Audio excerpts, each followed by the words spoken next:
Hihilahin ka nila ng pababa hanggang mahulog ka sa kanilang dura. Umahon ka papalayo, sabi nila abot.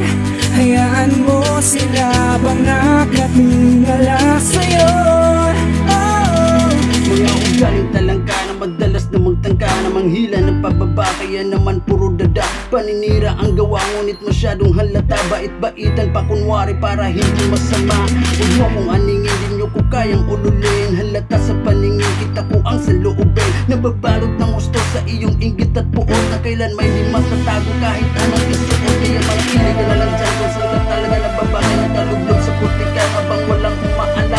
Imbis isiping magkaahon, mas inuna pang manghila. Ang inggit ay isang laso na sa'yo ay sumisira. Kaya naman tuloy mo lang anuman ang sinimulan. Galingan mo ng mabuti ang iyong katangahan. Ilubog mo ng gusto ang sarili sa putika nang hindi mo magkaahon dahil sa kainggitan.